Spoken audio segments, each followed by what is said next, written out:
while their enemies were not. To the Catholic, a denial of infant baptism was a denial of baptism. You get that? It is. A denial of infant baptism was a denial of baptism. Wrong baptism. Yes.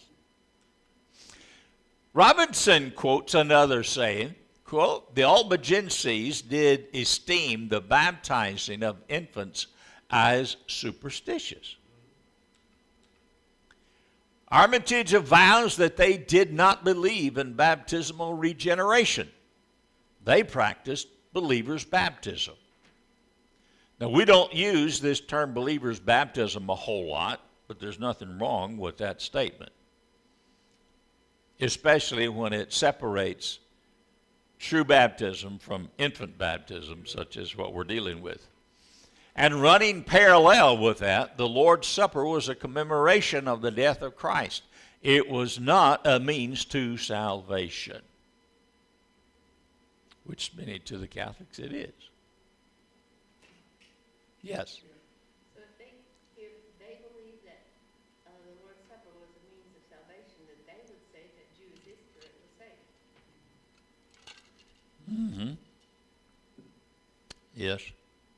But he lost his salvation because he committed suicide. Yeah, exactly. He lost his salvation because he committed suicide. Remember, that's Yeah. That's a no-no. That's a big no-no. Another charge against these people, which again sounds evil, but was in fact a good thing, they refused the oath. In our society, an oath is intended to secure veracity, the truth, the whole truth, and nothing but the truth. We've heard that all our lives.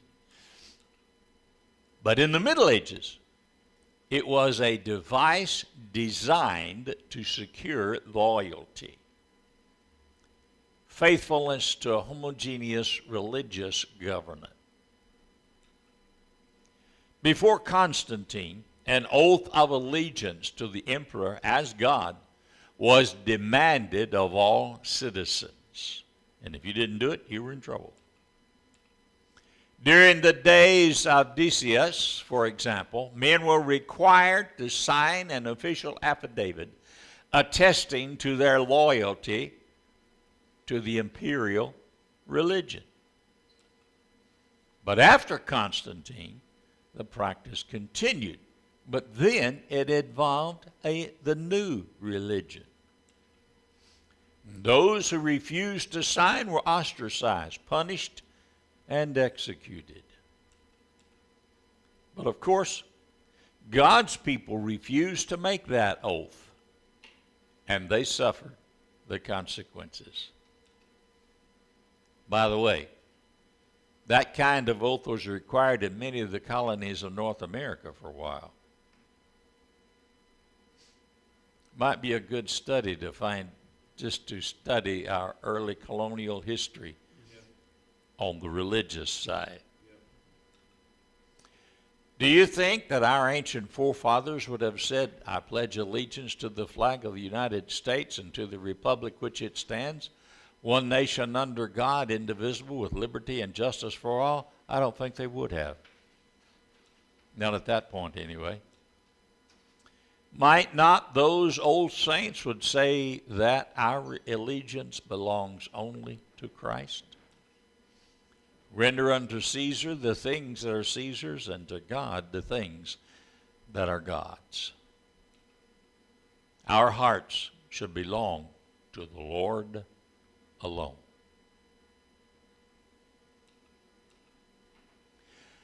As the Inquisition began, one of the Catholics' simple tools was the oath.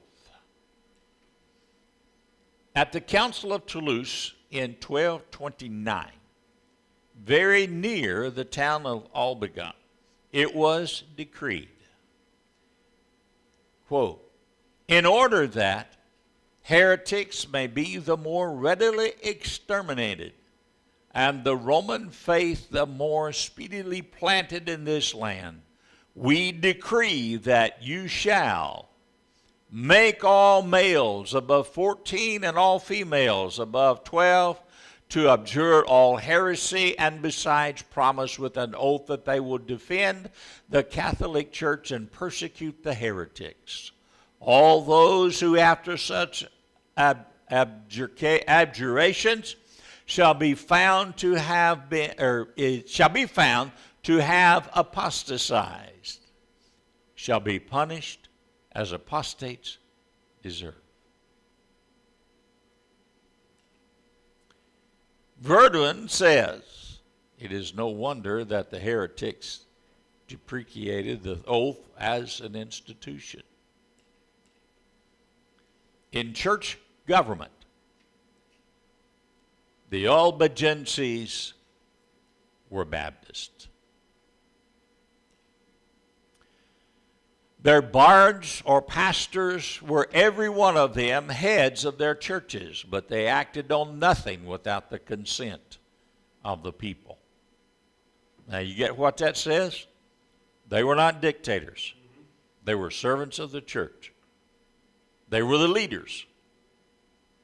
But they did nothing without the approval of the church, of the people of the church. Their ritual and ecclesiastical organization were exceedingly simple. In fact, their worship and church government were so simple that the Romish churches couldn't see any church at all.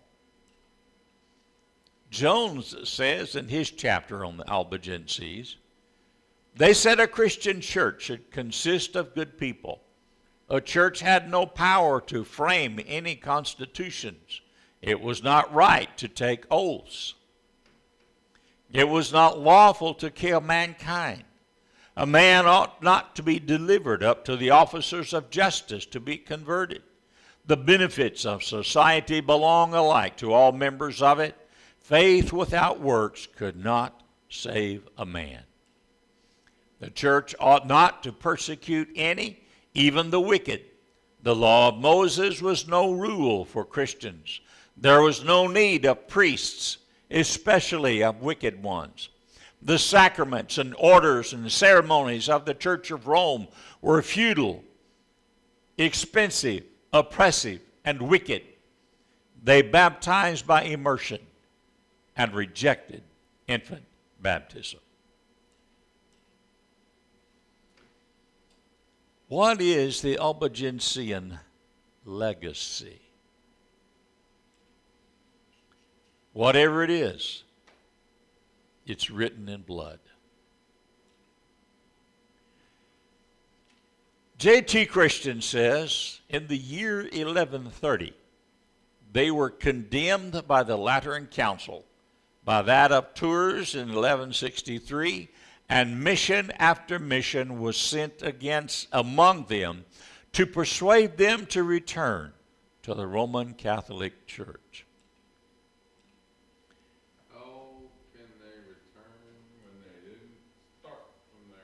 That's a good question. How could they return when they didn't start there in the first place? Cardinal Henry in 1180 employed force. Pope Innocent III published a crusade against them. Says the historian Hume, the people from all parts of Europe, moved by their superstition and their passion for wars and adventures, flocked to his standard. Simon de Montfort, the general of the crusade, acquired to himself a sovereignty of these provinces. The Council of Toulouse, who protected or perhaps only tolerated the Albigenses, was stripped of his dominions. Stripped of his dominions. Huh? You said council, it's count. Oh, Count of Toulouse. Okay, sorry. All right, let's read it again. The Count of Toulouse who protected or perhaps only tolerated the Albigenses was stripped of his dominions. In other words, that official lost any authority that he had. And these secretaries themselves, that's not secretaries themselves, though most inoffensive and innocent of mankind, were exterminated with the circumstances of extreme violence and barbarity. In the Second Crusade, the first city captured was Braziers, which had some 40,000 inhabitants. When Simon de Montfort, Earl of Leicester, asked the abbot of Cîteaux, the papal legate, what he was to do with the inhabitants, the legate answered, kill them all. God knows his own. That's the same as shoot them all. God will sort them out. It was said that 60,000 died in those first few months, but the slaughter went on for 20 years. I was under the impression that the Crusades were against the Muslims, but this says differently. Anyone who did not follow the Catholic Church. In the Crusades, they were trying to, they were conquest. They were trying to conquest anybody that did not go along with the Catholic Church. That's who they tried to conquer. But the later Crusades were against the Muslims because the Muslims had captured Jerusalem. Muslims and the Jews, though. Yes, well, yeah, it wasn't just the Muslims. And again, it was. We hear more about the Muslims because of Muslim history, but it was still the Second Crusades. Every crusade was still the same. It was the Catholic Church against anyone who didn't believe in the Catholic Church. That's right. Yeah. That's right. I got you. I haven't studied. I'm just saying what everybody believes or what everybody remembers is about Jerusalem, but that was just later. Right. Yeah. So one from the 1200s, what was those had Robin Hood, the King Richard. King Richard. Now, he was the one that was killing, if he didn't believe in the Catholics, is that what he was killing? Yeah. No, Richard did, because supposedly Richard fought in the Crusades. So yes, he would have been Catholic. That was in a period of time when England was Catholic. And they had flip-flopped back and forth. They were under the Romans at that time. Yes. That was right after the Roman Empire kind of lost their. England had a tendency to go back and forth from Catholic to Protestant, depending on who the ruler was. So know what, let's see, Queen now she's Anglican Church of England. Church of England, which is Catholic Church, Well, or is it? the apple doesn't fall too far from the tree. Town after town was taken, pillaged, burnt. Nothing was left but a smoking waste. Religious fanaticism began the war. Rapacity and ambition ended it. Peace was concluded in 1229, but then the Inquisition finished the deadly work. And yet, the work was never really finished, because the papal wrath could not douse the flames of truth. The Albigenses continued to serve the Lord as well as they could while hiding. Many fled to the mountains and lived among the Waldensians. The Paulicians in Catharia, France, were not officially called Albigenses until they were condemned by the Roman Council in 1254. But as we have seen, they existed long before then, and they continued after then.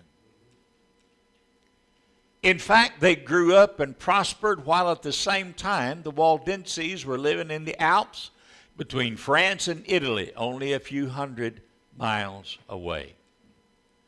Over time, they met together, mutually strengthening one another.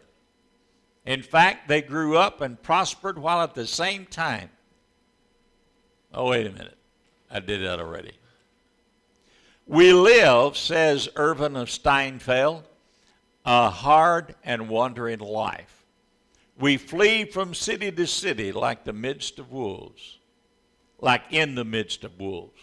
We suffer persecution like the apostles and martyrs because our life is holy and austere. It is passed amidst prayer, abstinence, and labors.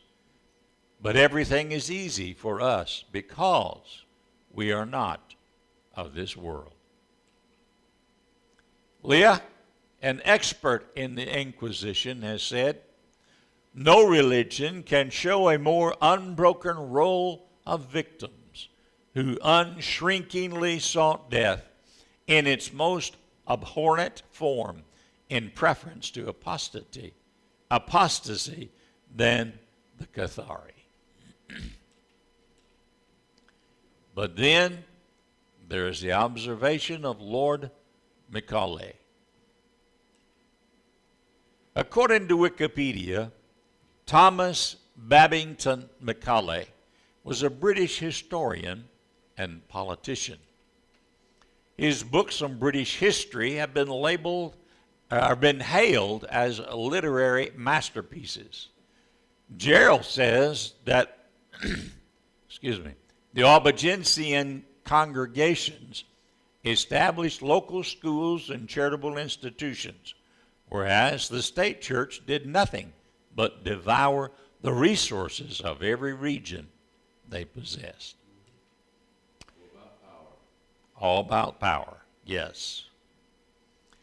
Judging from the facts of history, Pastor Oldfield makes this conclusion.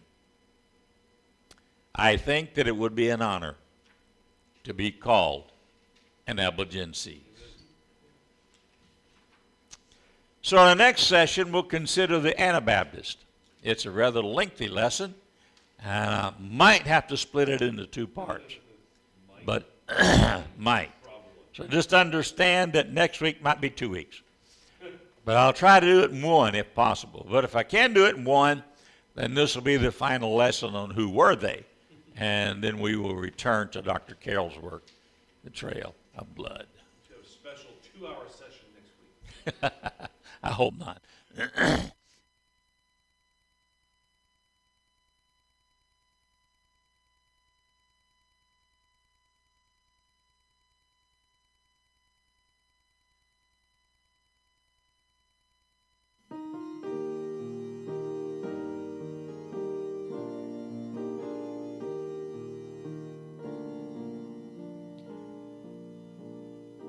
You've been listening to the live broadcast of the Wednesday evening Bible study of the Mayfield Drive Baptist Church in Smyrna, Tennessee. We invite you to tune in at the same time next Wednesday evening for another live broadcast of the Wednesday evening Bible study. We would love to see your comments regarding this broadcast. You may email us at imbr@imbmpodcast.com. That's imbr@imbmpodcasts.com. Or you may write to us at International Missionary Baptist Radio, P.O. Box 1676, Smyrna, Tennessee 37167. That's International Missionary Baptist Radio, P.O. Box 1676, Smyrna, Tennessee 37167. Thank you for listening, May you have a blessed day.